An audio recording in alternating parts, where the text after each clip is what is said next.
Hello, I am just going to try to show you how we can implement various types of validation in a MySQL database.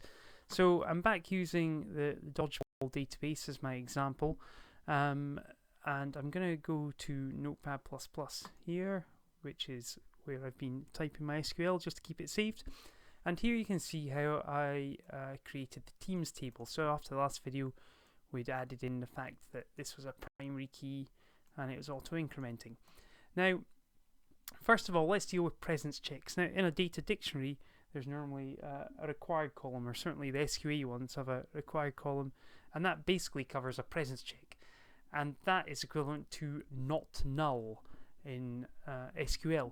So in the same way that we put primary key and auto-increment after any fields that we want to be a primary key or want to be auto-incrementing, any fields that we want to be required, essentially a presence check, we just type the words not null. So let's say team name, for example. Now I don't need to do it for primary key because that by default that will be not null.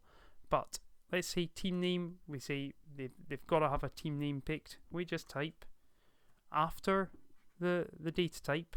So after we've set up the name of the field and then its data type, just do a space, not space null. That's it. Maybe, let's just leave it at that. I'm not going to say that we need league or date form to that, but we can add that into any fields at all. Now, all other types of validation check, range check, length check, the other one, restricted choice. As far as SQA are concerned, and in the exam, this is how you would do it. So let's say team name again. Let's say we want that to be restricted choice. So the way we do it, we just add in another little constraint here. So not null is constraining the field. Here's another one. We type the words check, the word even, there's only one of them, the word check, and then brackets. And inside the brackets, we put a rule. Now it can be a complex rule, simple rule. So for example, we could say team name. Why would I do it in team name? That's not where I meant to do it at all. Let's change that. I just realised where I wanted to do it. Because I had actually, you won't believe it, but I had actually spent a few minutes thinking about what I was about to do here. Let's do it in league. So there are only a few dodgeball leagues. So if they're picking one, let's say check. And then in here, we'll just say league must equal, and now we can list whatever they are. I'm acting as if I know loads about dodgeball here, I don't. League equals NDL Pro, or league equals whatever another one is, I think NDL Amateur or something, and so on, or whatever. We can list them all. There are other ways, by the way, that we can do that. We don't have to do loads of ors. We can use the in operator, which we'll look at another time. And so we can do the same. That essentially gives us a restricted choice, a restricted list of acceptable answers. There are only two in this case.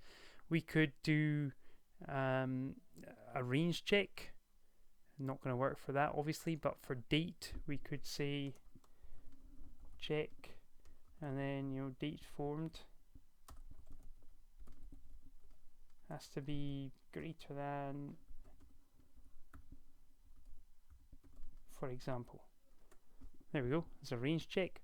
If we wanted to do a length check, I'll do a length check on this one. I would use the length function. Length of team name, tema name. I may have mentioned in every single video that I'm typing in a very awkward way here. Length of team name has to be, greater than 6. And length of team name less than whatever if you want to do a complex condition. But there we go, that's it. So using the check keyword there, we can add in these constraints and using not null. Now here's the problem.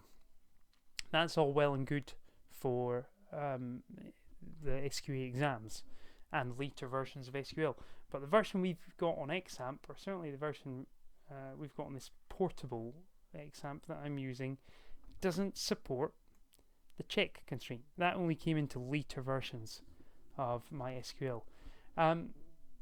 So that's really what you need to remember.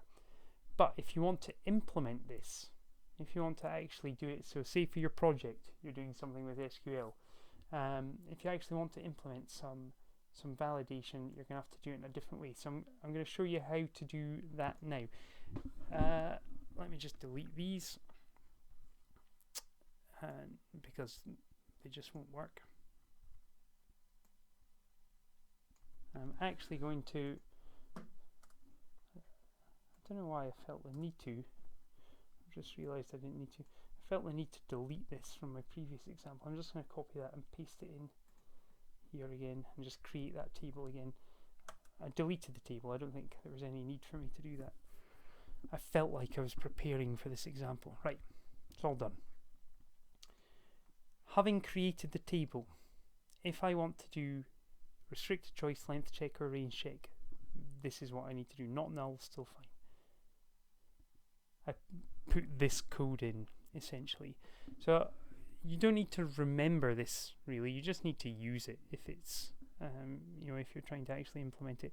Let me explain it as quickly as I can. It's called a trigger. You give it a name here, so that can change.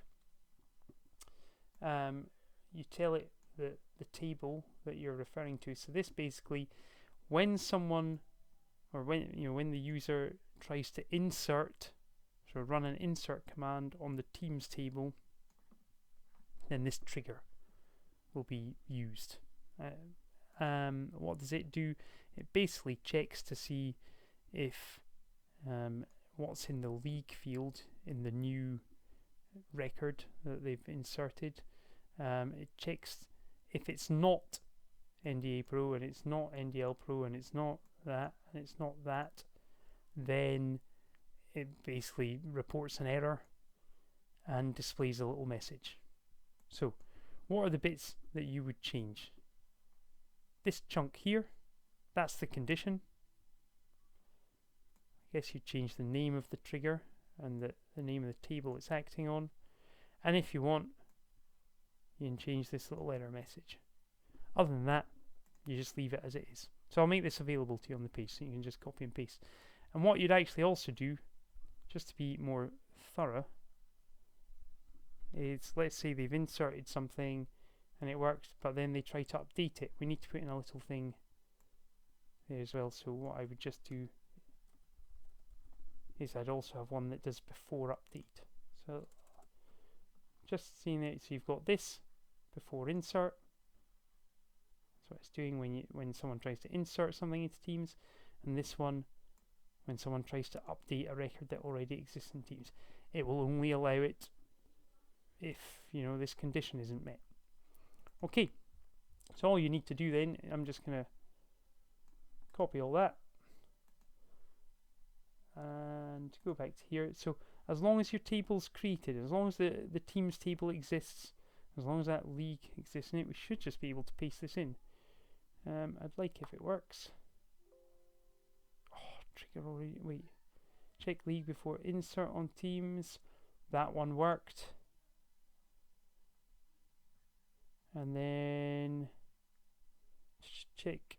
Oh, I mean, for goodness sake. Right. Here's the mistake I made. I've got a trigger called check league, and I've called this one check league.